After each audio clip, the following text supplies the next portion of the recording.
Jai Shriram. Welcome back to my channel. ರಜಾ ಕೊಟ್ಟಾಗಿಂದ ನನ್ನ ಮಕ್ಳಿಗೆ ದಿನ ಒಂದೊಂದು ಮಾಡ್ಕೊಟ್ಟು ನನಗೂ ಬೇಜಾರಾಗ್ಬಿಟ್ಟಿತ್ತು. ಸುಮಾರು ದಿನದಿಂದ ನಿಪ್ಪಟ್ಟು ಮಾಡು, ಕೋಡ್ಬಳೆ ಮಾಡು ಅಂತ ಹೇಳ್ತಿದ್ರು. ಒಂದ್ಸಲ ಅವ್ರ ಅಜ್ಜಿ ಬಂದಾಗ ಮಾಡಿದ್ರು, ಅವೆಲ್ಲ ಖಾಲಿ ಆಗಿತ್ತು. ಇವಳು ಎಷ್ಟು ಹೇಳಿದ್ರು ನಾನು ಮಾಡ್ಕೊಡ್ತಾ ಇರಲಿಲ್ಲ. ಅದಕ್ಕೆ ಮಾಡ್ಕೊಡೋದಿಲ್ಲ ಅಂತ ಹೇಳಿ ಅವ್ರ ಅಪ್ಪ ಹೋಗಿದ್ರೆ ಅವ್ರ ಅಪ್ಪನ ಬೇಗ ಬಾ ಮನೆಗೆ ಬಾ ಅಂತ ಹೇಳಿ ಕರೆಸ್ಕೊಂಡು ನಿಪ್ಪಟ್ಟು ಮಾಡಿಸ್ತಾ ಇದ್ದಾರೆ. ನಾನು ಮಾಡಲ್ಲ ಅಂದ್ರು ಅವರೇ ಕಡಲೆ ಬೀಜ ಎಲ್ಲ ಹುರ್ಬಿಟ್ಟು ರೆಡಿ ಮಾಡಿ, ಬಾ ಸ್ವಲ್ಪ ಹಸಿಟ್ಟೊಂದು ಕಲಿಸ್ಕೊಡ್ ಬಾ, ನಾವೇ ಮಾಡ್ಕೊತೀವಿ ಅಂತ ಹೇಳಿ ಟಾರ್ಚರ್ ಮಾಡಿದ್ರು. ಸೊ ನಾನು ಮೊದಲಿಗೆ ನಿಪ್ಪಟ್ಟು ಮಾಡೋದಕ್ಕೆ ಕರಿಬೇವಿನ ಸೊಪ್ಪು ಮತ್ತೆ ಒಣಮೆಣಸಿನ್ಕಾಯಿನ ಮಿಕ್ಸಿಗೆ ಹಾಕಿ ಸ್ವಲ್ಪ ತರಕಾರಿಯಾಗಿ ರುಬ್ಕೊಂಡಿದ್ದೀನಿ. ಮತ್ತೆ ಇನ್ನೊಂದು ಬೌಲಲ್ಲಿ 1.5 ಬೌಲ್ ಆಗೋಷ್ಟು ಕಡಲೆ ಬೀಜ, 1 ಬೌಲು ಕಡಲೆನ ಅದನ್ನು ಕೂಡ ಮಿಕ್ಸಿಗೆ ಹಾಕಿ ಸ್ವಲ್ಪ ನುಣ್ಣಗೆ ಪುಡಿ ಮಾಡಿ ಇಟ್ಕೊಂಡಿದ್ದೀನಿ. ಈಗ ಇದನ್ನೆಲ್ಲನ ನಾನು ಒಂದು ದೊಡ್ಡದೊಂದು ಬಾಣಲಿಗೆ ಸುರ್ಕೊಂತಾ ಇದ್ದೀನಿ. ಅದಕ್ಕೂ ಮುಂಚೆ ಇಲ್ಲಿ ಸಣ್ಣದು ರವೆ ಬರುತ್ತಲ್ಲ, ಸೂಜಿ ರವೆ, ಅದನ್ನ ಒಂದು ಬಟ್ಲು ಹಾಕೊಂಡು ಅದಕ್ಕೆ 3 ಬಟ್ಲು ಆಗುವಷ್ಟು ಅಕ್ಕಿ ಹಸಿಟ್ಟು ಹಾಕೊಂಡಿದ್ದೀನಿ.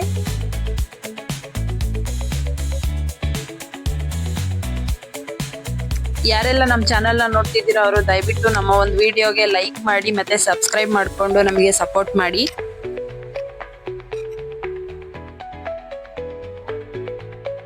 ಮಕ್ಳಿಗೆ ಎಷ್ಟು ಬೇಗ ಸ್ಕೂಲ್ ಓಪನ್ ಆಗುತ್ತೋ ಅನ್ನಿಸ್ಬಿಟ್ಟಿದೆ. ಯಾಕಂದ್ರೆ ಇವು ಮನೇಲಿದ್ರೆ ಸುಮ್ಮನೆ ಇರಲ್ಲ. ಅವ್ರಿಗೆ ಏನು ಹೊರಗಡೆ ತಿನ್ನೋದಕ್ಕೆ ತಂದ್ಕೊಟ್ರು ಇನ್ನೂ ಬೇಕು ಏನಾದ್ರು ಮಾಡು ಅಂತ ಹಿಂಸೆ ಕೊಡ್ತಾನೆ ಇರ್ತವೆ.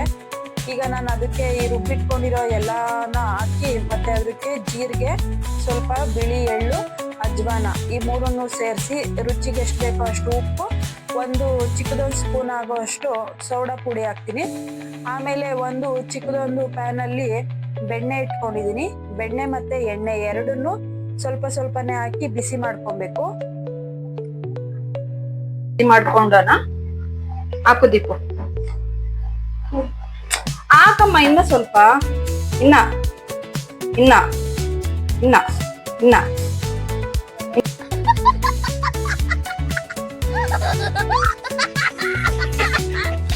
ಇನ್ನ ಸ್ವಲ್ಪ ಹಾಕ್ಬೇಕು. ಇಲ್ಲಿಗೆ ಬರೋವರೆಗೂ ಹಾಕು.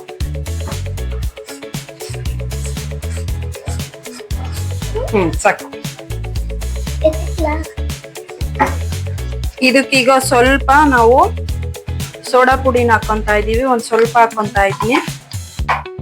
ಅದೇ ತರ ರುಚಿಗೆ ಎಷ್ಟು ಬೇಕೋ ಅಷ್ಟು ಉಪ್ಪನ್ನ ನೋಡ್ಕೊಂಡು ಸೇರಿಸ್ಕೊಳ್ಬೇಕು. ಒಂದ್ ಚಿಕ್ಕದೊಂದು ಸ್ಪೂನ್ ಅಲ್ಲಿ ಸೋಡಾ ಪುಡಿ ಮತ್ತೆ ರುಚಿಗೆ ಎಷ್ಟು ಬೇಕೋ ಅಷ್ಟು ಉಪ್ಪನ್ನ ಸೇರಿಸಿ ಅದನ್ನ ನಾವು ನೀರು ಏನು ಹಾಕ್ದಲೇನ ಚೆನ್ನಾಗಿ ಮಿಕ್ಸ್ ಮಾಡ್ಕೊಬೇಕು. ಚೆನ್ನಾಗಿ ಮಿಕ್ಸ್ ಮಾಡ್ಕೊಬೇಕಾದ್ರೇನೆ 1 ಸ್ಪೂನ್ ಆಗುವಷ್ಟು ಅರಿಶಿನ ಪುಡಿನ ಹಾಕೊಂಡಿದೀನಿ. ಈ ನನ್ನ ಮಗಳು ಯಾವ ರೀತಿ ಟಾರ್ಚರ್ ಕೊಡ್ತಾಳೆ ಅಂದ್ರೆ, ಏನ್ ಮಾಡ್ತಿದ್ರು ನಾನ್ ಮಾಡ್ಲಾ ಅಂತ ಬಂದ್ಬಿಟ್ಟು ಹಿಂಸೆ ಮಾಡ್ತಿರ್ತಾಳೆ. ಅದಕ್ಕೆ ಅವಳನ್ನ ಇಲ್ಲಿ ಕುಂಡ್ರಿಸ್ಕೊಂಡಂಗೂ ಇಲ್ಲ, ಆಚೆ ಕಳ್ಸಿದ್ರೆ ಸಿಟ್ಕೊಂಡು ಜೋರ್ ಬಾಯಿ ಮಾಡ್ಬಿಡ್ತಾಳೆ. ಹಂಗಾಗಿ ಅವಳನ್ನ ಮುಂದೆನೆ ಕುಂಡ್ರಿಸ್ಕೊಂಡು ಏನಾದ್ರೂ ಆಗ್ಲಿ ಕೆಲಸ ಮಾಡ್ತಾನೆ ಇರ್ಬೇಕು. ಮತ್ತೆ ಈ ಬೆಣ್ಣೆ ಮತ್ತೆ ತುಪ್ಪ ಎಣ್ಣೆ ಹಾಕೊಂಡಿದ್ವಲ್ಲ, ಅದನ್ನ ಬಿಸಿ ಮಾಡಿರೋದನ್ನ ಇದಕ್ಕೆ ಹಾಕಿ ಬರೀ ನೀರ್ ಹಾಕ್ದಂಗೆನ ಅದಕ್ಕೆಲ್ಲ ಮಿಕ್ಸ್ ಮಾಡ್ಬೇಕು.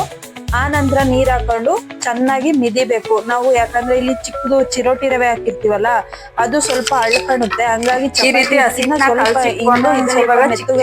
ಚೆನ್ನಾಗಿ ನಾದ್ಬೇಕು. ನಾದ್ಬಿಟ್ಟು ನೆನೆಯಕ್ಕೆ 10 ನಿಮಿಷ ಇಟ್ಬಿಟ್ಟಿದ್ದೆ.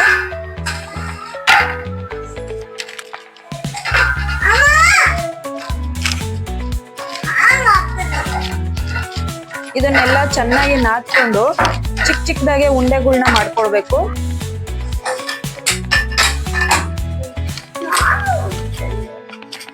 ಇಷ್ಟಿಷ್ಟು ಉಂಡೆಗಳನ್ನ ಹಾಕೊಬೇಕು.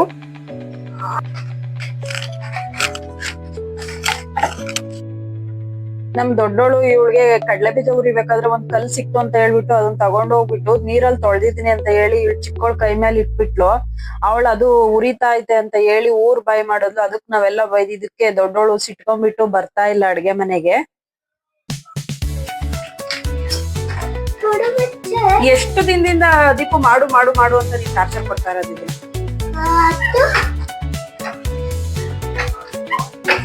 ಇದನ್ ಮಾಡೋದಕ್ಕೆ ಅವ್ರ ಅಪ್ಪನ್ ಫೋನ್ ಮಾಡಿ ಬೇರೆ ಕರೆಸ್ಕೊಂಡಿದ್ದಾಳೆ.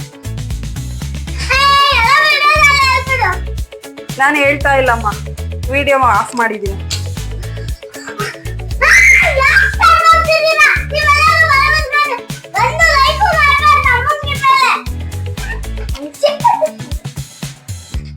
ಎಷ್ಟು ಸಿಟ್ಟು ಅಂದ್ರೆ ಹಂಗೆ ಸಿಟ್ಟಲ್ಲ.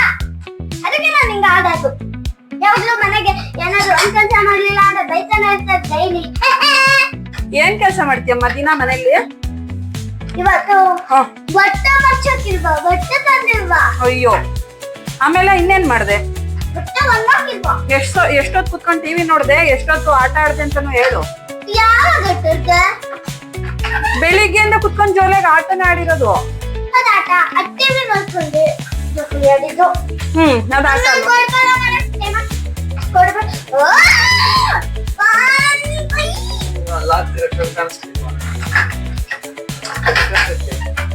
ಲಹರಿ ಬಾಮ್ಮ ಮಾಡ್ಕೊಡು. ಬಾರಮ್ಮ, ಅವಳ ಮೇಲೆ ಏನ್ ಜಗಳ ಮಾಡ್ತೀಯಾ ನೀನು? ಅಷ್ಟಕ್ಕೆ ಸಿಟ್ಕೊಂಡ್ರೆ ಹೆಂಗೆ ದೊಡ್ಡೋಳು? ಬಾಬಾ, ನೀನ್ ಅವಳಿಗೆ ಏನಕ್ ಸುಡಕಲ್ ತಗೊಂಡೋಗಿಟ್ಟೆ? ಅವಳು ಸೈಲೆಂಟ್ ಆಗಿ ಎಲ್ಲೋ ಮಲ್ಕೊಂಡಿದ್ಲು ತಾನೆ.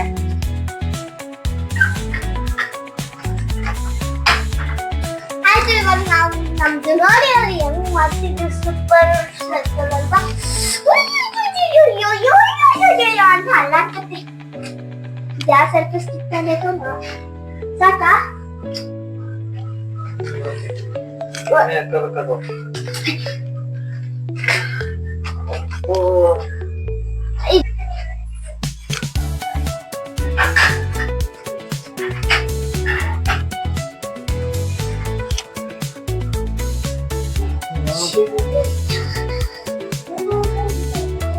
ಇರು ದೀಪು, ಜಾಸ್ತಿ ಒತ್ಬೇಡ. ಓಕೆ, ಇವಾಗ ಎಂತಕ್ಕೆ ನೀನ್ ವಿಡಿಯೋ ಮಾಡ್ತಿದ್ಯಾ? A few moments later. Finally nippattu ready ಆಗು ಪೂರ್ತಿ ಎಲ್ಲ. ಇಲ್ಲಿ ನೀವು ಅಬ್ಸರ್ವ್ ಮಾಡ್ಬೋದು, ಈ ನಿಪ್ಪಟ್ಟಲ್ಲಿ ಒಂದ್ ಸ್ವಲ್ಪನೂ ಆಯಿಲ್ ಕಾಣ್ತಾ ಇಲ್ಲ. ಯಾಕೆಂದ್ರೆ ನಾವು ಮನೆಯಲ್ಲೇನೆ ಎಲ್ಲ ಐಟಮ್ಸ್ ನ ತಗೊಂಡೋಗಿ ಗಾಣದಿಂದ ಎಣ್ಣೆನ ತಗ್ಸಿದೀವಿ. ಸೊ ಗಾಣದಲ್ಲಿ ಎಣ್ಣೆ ತಗ್ಸಿರೋದ್ರಿಂದ ಸ್ವಲ್ಪ ಕೂಡ ಕಾಣ್ತಾ ಇಲ್ಲ. ನಾವು ಗಾಣದ ಎಣ್ಣೆಗೆ ಬರೀ ಕಡಲೆ ಬೀಜ ಮಾತ್ರ ಹಾಕಿಲ್ಲ, ಕಡಲೆ ಬೀಜ, ಕೊಬ್ಬರಿ ಮತ್ತೆ ಸೂರ್ಯಕಾಂತಿ ಜೊತೆಗೆ ಹುಚ್ಚೆಳ್ಳು, ಈ 4 ಮಿಕ್ಸ್ ಮಾಡಿ ನಾವು ಗಾಣದಲ್ಲಿ ಎಣ್ಣೆ ತೆಗೆಸ್ಕೊಂಡ್ ಬಂದಿದೀವಿ. ಈ ಎಣ್ಣೆಲಿ ಮಾಡಿರೋದ್ರಿಂದ ನಮ್ಗೆ ಒಂದ್ ಸ್ವಲ್ಪ ಕೂಡ ಆಯಿಲ್ ಫೀಲ್ ಆಗ್ತಾ ಇಲ್ಲ. ನೋಡ್ಬೋದು, ನೀವು ನನ್ನ ಕೈ ನೋಡ್ಬೋದು. ಅದೇ ನಾವು ಅಂಗಡಿಲಿ ತಂದು ಮಾಡ್ತೀವಲ್ಲ, ಅದ್ರಲ್ಲಿ ಎಷ್ಟು ಎಣ್ಣೆ ಇರುತ್ತೆ, ಇದ್ರಲ್ಲಿ ನೋಡಿ ಸ್ವಲ್ಪನೂ ಎಣ್ಣೆ ಕಾಣಲ್ಲ. ಅದಕ್ಕೆ ನಾವು ಅಂಗಡಿ ಎಣ್ಣೆನ ತಿನ್ನೋದ್ ಬಿಟ್ಟು ಆಲ್ಮೋಸ್ಟ್ 3 ವರ್ಷ ಆಯ್ತು. 3 ವರ್ಷದಿಂದನೂ ಇದನ್ನೇ ಯೂಸ್ ಮಾಡ್ತಾ ಇರೋದ್ರಿಂದ ನಮ್ಗೆ ಹೆಲ್ತ್ ಇಶ್ಯೂಸ್ ಕೂಡ ಕಡಿಮೆ ಆಗಿದೆ. ಅದಕ್ಕೆ ಆದಷ್ಟು ನಮ್ಗೆ ಹೆಲ್ತಿ ಫುಡ್ ಬೇಕು ಅಂತಂದ್ರೆ ನಾವೇ ಓನ್ ಆಗಿ ಮನೇಲೆ ರೆಡಿ ಮಾಡಿಸ್ಕೊಳೋದು ಬೆಟರ್ ಅನ್ಸುತ್ತೆ.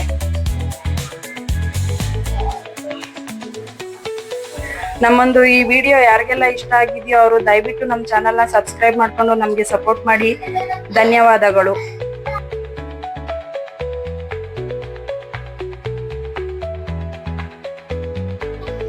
ಇವಾಗ ಜಗಳ ಮಾಡಿಸ್ಬಿಟ್ಟಲ್ವಾ ನಿಪ್ಪಟ್ನ? ಎಷ್ಟ್ ನಿಪ್ಪಟ್ಟು ತಿಂದೆ? ಎಷ್ಟ್ ತಿಂದೆ ಹೇಳು? ಇವಾಗ ನೀವು ಕೇಳಿದಕ್ಕೆ ನಿಪ್ಪಟ್ಟು ಮಾಡಿಕ್ಕಿದ್ದೀನಲ್ಲ, ಇವಾಗ ನಾನು ಫಾರಿನ್ ಟ್ರಿಪ್ ಕರ್ಕೊಂಡು ಹೋಗ್ರು ಅಷ್ಟೇ.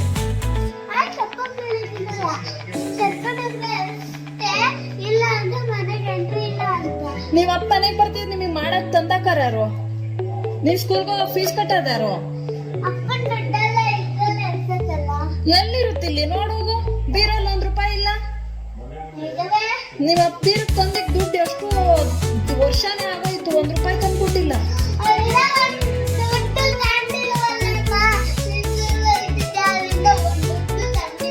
ಎಲ್ಲಿ ಬೀರೊಳಗಿದ್ರಲ್ವ ತಗೊಳಕ್ಕೆ? ಎಲ್ಲಿದಾವೆ?